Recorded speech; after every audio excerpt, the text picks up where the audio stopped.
Hare Nama, Hare Nama eva kevalam, Kalo nasteva, nasteva, nasteva gatiranyata.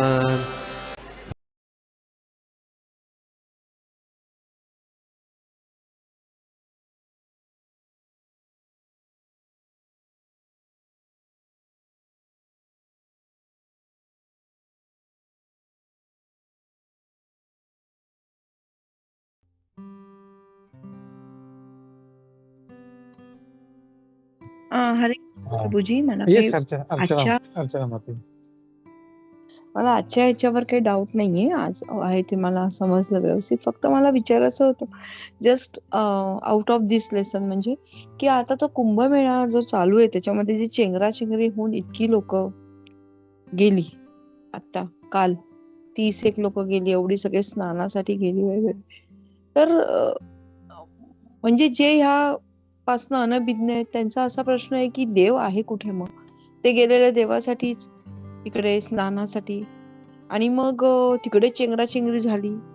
मग असं कसं झालं अशा चांगल्या ठिकाणी? असा प्रश्न होता. म्हणजे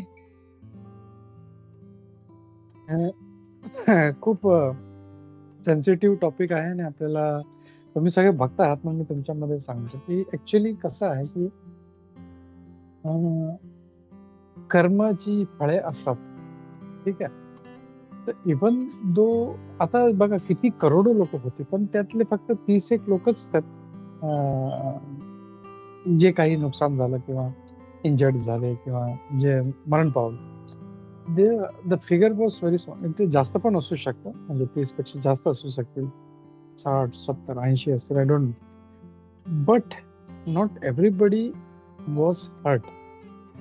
आता कसं आहे, हे का झालं? पहिली गोष्ट आहे म्हणजे देर आर 2 लेवल्स, म्हणजे डिफरंट दोन्ही अँगलने सांगत आहे.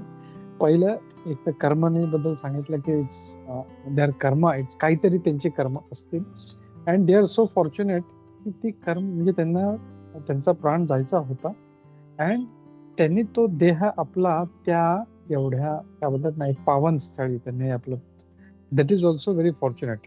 कारण आज जे लोक आहेत ते आपला प्राण, काही लोकांचा जे मृत्यू टॉयलेटमध्ये होतो, इट इज सेड की असं जे ठिकाणी आहे दे आर शुअर ते नरक मध्ये जातील, sure they are going to help.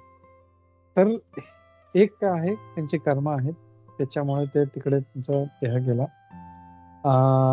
दुसरं असं आहे की त्यामागे काहीतरी म्हणजे जे काय म्हणतात अँटी हिंदू एलिमेंट्स आहेत, त्यांचं पण हे कर्तृत्व आहे त्याच्यामध्ये, दॅट इज फॉर शुअर. कारण मी एक जवळजवळ 15-20 दिवसाआधी एक व्हिडिओ पाहिला होता, त्याच्यामध्ये त्याने हे सांगितलं होतं की तो जो युट्यूबर आहे तो खूप चांगला म्हणजे पॉलिटिकल इश्यूज वर बोलतो. मी कधी कधी त्याला फॉलो करतो. He is a very nice person आणि खूप म्हणजे असं बायस्ड किंवा म्हणजे असं हे नाही.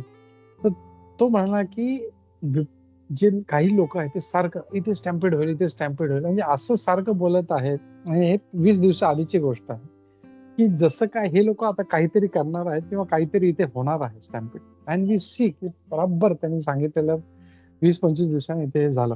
आणि आजच मला कुंजेश्वरी सांग, मला माहित नाही स्टील, म्हणजे असं मला वाटलं की हे खरं असेल, पण दिस वॉज ऑल फेक.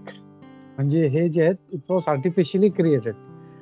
तेव्हा एक न्यूज ती बघत होती, एक न्यूज चॅनल ती सांगत होते की अभी मैं आपको सही कारण बताता हूँ यहाँ पे कैसे बगदरमची.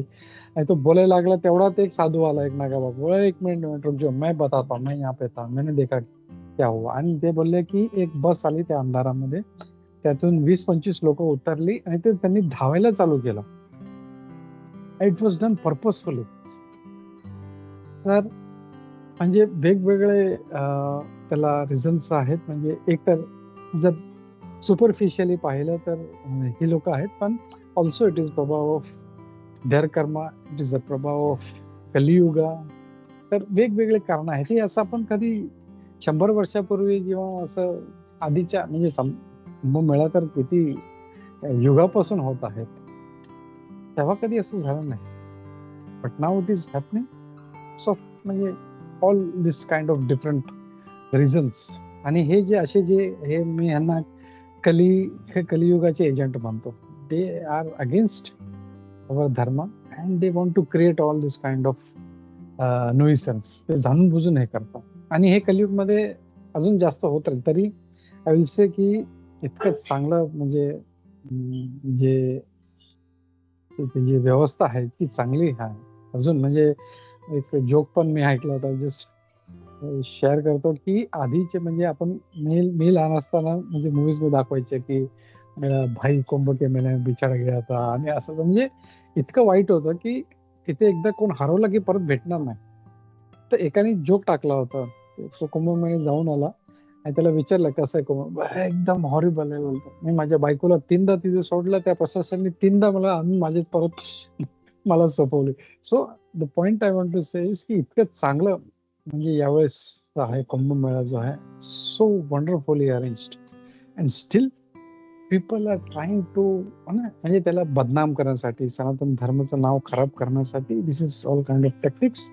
It is at one level. Second level it was their karma something ज्याच्यामुळे त्यांचं हे मृत्यू झाला. अशी एव्हरीथिंग इज प्लॅन. असं काही नाहीये की ओ ते लोक गेले आणि भगवंताला माहित नव्हतं आणि ते चेंगराचेंगरी झाली अँड दे डायड. नो, भगवंताला माहिती होतं. बराबर जे आहेत सगळे ज्यांची जेव्हा मृत्यू असते तो बराबर तिथे पोहोचतो. मग त्यासाठी पण एक खूप चांगली गोष्ट आहे. जस्ट एक 2 मिनिट्स. तर एकदा काय होतं की एक सभा असते आणि त्या सभेमध्ये आणि खूप लांब असतं ते कुठेतरी. तर ते एक जे हे असतं आपलं काय बोलतात चिमणीचं पिल्लू एक असतं तिथे. तर ते झाडावरती बसलेलं असतं आणि तेव्हा यमराज येतो आणि एकदम तिला असं बघतो. तर ती चिमणी बिचारी घाबरते एकदम. म्हणजे यमराज मला बघतो म्हणजे काहीतरी प्रॉब्लेम आहे आता. यमराज मला जे ती दृष्टी माझ्यावरती पडली म्हणजे संपलं. तेव्हा ती घाबरते. ती बोलते की मला इथून पळालं पाहिजे. यमराजची दृष्टी पडली आणि तो म्हणजे तेव्हा गरुड पण तिथे असतो. तो गरुड बोलतो अरे म्हणजे दे आर लाईक सिस्टर्स ना, म्हणजे ते सेम प्रजाती आहे. तो गरुड बोलतो तू घाबरू नको. तुझी मृत्यू इथे असेल ना, मी तुला एकदम लांब घेऊन जातो म्हणजे. आणि इज सुपर फास्ट, म्हणजे त्यांच्यासारखा फास्ट कोणी नाही. तर कितीतरी हजारो किलोमीटर सटकन घेऊन जातो आणि तिकडे सोडतो तिला आणि परत येतो. आणि तेव्हा ती तिथे जेव्हा पोहोचते तेव्हा तिची मृत्यू होते. तर गरुडला समजतं, त्याला खूप म्हणजे आश्चर्य वाटतं की काय म्हणजे काय. तेव्हा यमराजजी सांगतात, बोलतो की ऍक्च्युली मला खूप आश्चर्य झालं. काय मला माहिती आहे जी मृत्यू तिकडे लिहिलेली आहे ते एवढे लांब आहे हजार आणि ही इकडे कशी काय आणि एवढं कमी टाइम मध्ये पोहोचणार कशी. तिचे लहानच चिमणी आहे, ती कशी जाऊ शकत नाही. It is impossible. तर the moral of the story was की जेव्हा ज्याची मृत्यू असतो तो बराबर तिथे पोहोचतो. It is all plan. असं काही नाही की भगवंताला माहित नसतं. हे खूप म्हणजे सेन्सिटिव्ह विषय आहे. जे वारले आहेत त्यांना आपण असं बोलू शकत नाही. But still to understand the concept, philosophical concept, this is all being done by an higher authority. आणि ते तसं त्याच्याप्रमाणे ते घडत राहतं त्याच्याप्रमाणे. सो असं नाहीये की दिस इज म्हणजे कोणाला माहित नव्हतं. आणि सो इट वॉज. तर हे आपल्याला हे फिलॉसॉफिकली आपल्याला समजलं तर आपल्याला मग समजेल ठीक आहे. आणि दुसरं अजून एक अँगल मला सांगायचं होतं की एक माझा एक ओळखीचा मित्र आहे, तो पण कुंभमध्ये आहे आणि त्याने पण एक खूप चांगली गोष्ट सांगितली which even we should follow. की तो म्हणत होता की मी पण तिथे होतो कुंभमेळ्याच्या टायमाला आणि मी पाहिलं की मला पण जायचं होतं. तो पण खास त्याच्यासाठीच गेलता स्नानासाठी.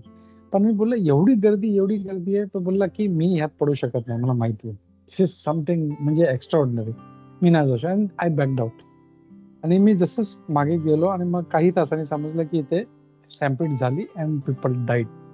तर तो तेच म्हणत होता की तो डिवोटी की we should be intelligent also.